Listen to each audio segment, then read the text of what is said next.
So it's sad about what happened to Morara today with regards to the violence that was meted against him with political thugs and goons who are planned and put at bombers to go and attack and hurt our leader, or the party leader of the Inject party, Morara Kebaso.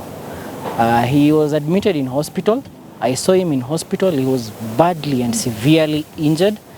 He was hurt. If you could see him, you wouldn't wish it on your enemies. And it's sad and unfortunate, but we will emerge stronger, and he will emerge stronger, and the movement will emerge stronger.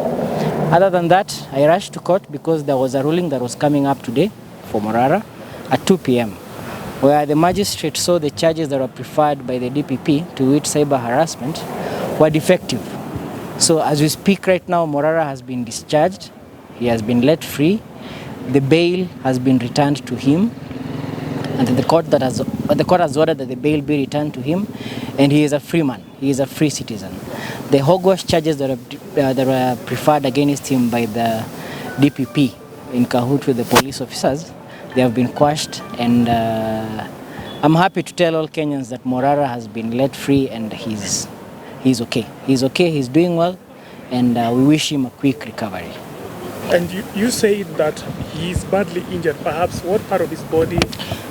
So Morara has been injured on his head, on his neck. You could see a lot of bruises, and there were some holes on his neck, on his back, on his leg. He's in a bad state, but we pray for him. Yes. Is he still admitted at the hospital?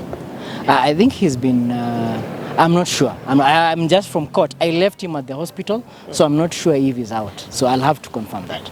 Okay. Yeah. But the ruling was delivered in his absence. Do you have confirmation that this was a planned attack?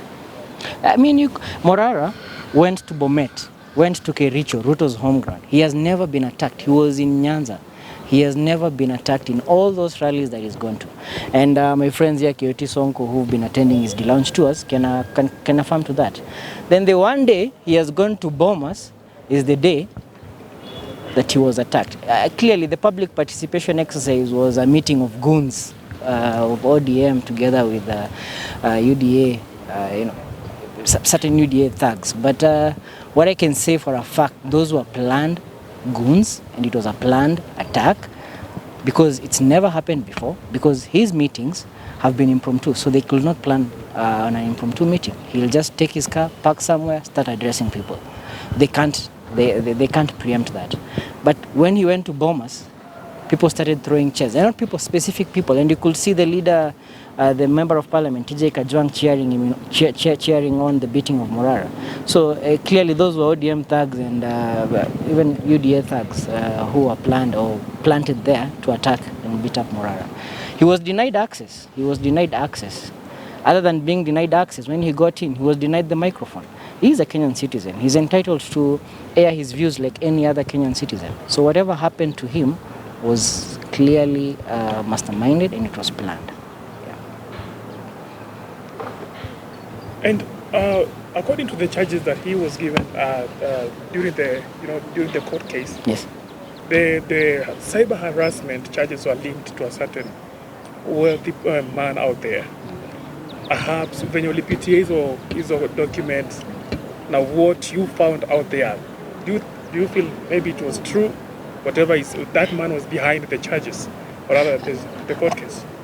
I don't think so, but the only person who can confirm is Dear Langat, and we saw some statement that was issued out by Dear Langat that he was not responsible for the arrest of Morara. So whatever was there was clearly, it's just weaponization of the criminal judicial system, because even the charges, the judge was actually very clear that the charges, the offense, there is no disclosure of the offense, that Morara, that the offense preferred against, there is no offense under section 27 pertaining to cyber harassment. So the charges were hogwash. The charges were clearly put in place, intended to silence Morara and to scare him from telling the truth. And I hope he doesn't bite into it and he goes on doing what he's doing. Yeah. So it's a scheme. It's a scheme, and we've seen this before. Anytime you see the government using the Computer Misuse and Cyber Crimes Act against a certain individual, a certain person, they know there is something that they are trying to do. It's clearly a weaponization of the criminal judicial process. Okay. Yeah. And following the Bomas incident, are you planning to maybe report the issue to the police? Have you reported the matter to the police? Yeah, it's just that I was held up in court, but we want to actively follow up because Bomas has CCTV cameras.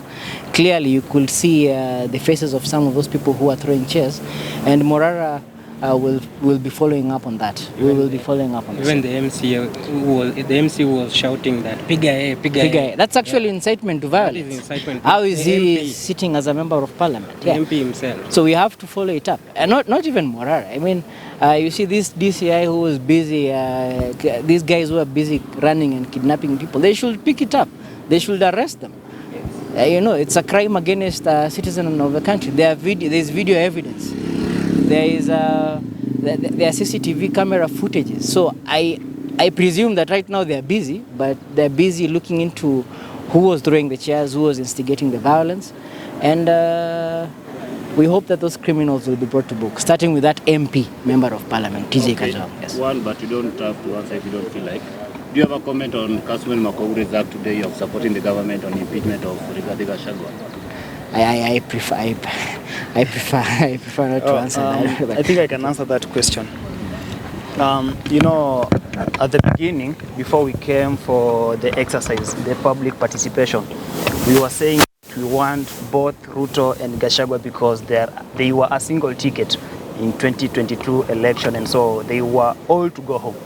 And so some of the social media influencers, when they were given that platform to air their issues, we expected that they air the grievances of most of Kenyans, whereby we want the entire Kenya Kwanza regime to go. And so we expected somebody like Kasmuel to come out clearly to say that both Ruto and Gachagua, they must go home. Unfortunately, he was only touching on Gachagua and the matters of tribalism. But it's better for a person to speak about tribalism than to engage in tribalism matters in exercise. When you have a lot of offices, yeah? If you can see those offices, people who are occupying those offices, you will clearly notice that they are coming from probably a single community.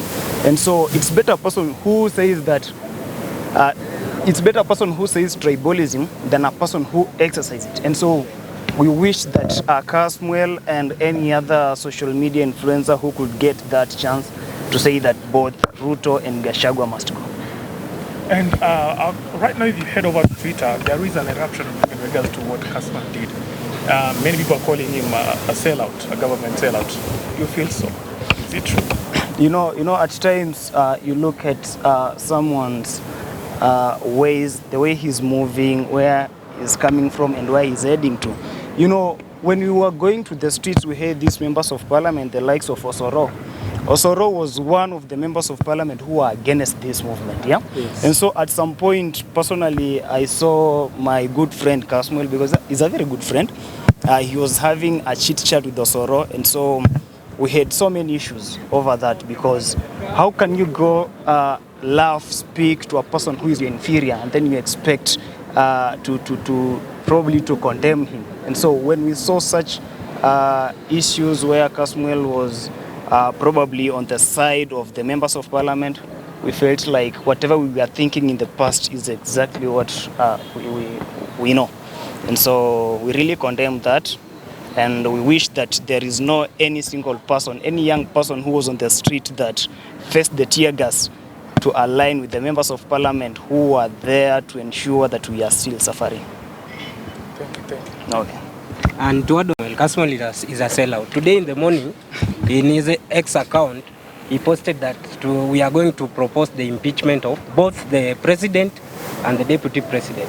But upon going to the podium, Kasmuel changed his tone, and he was now saying impeach the deputy president.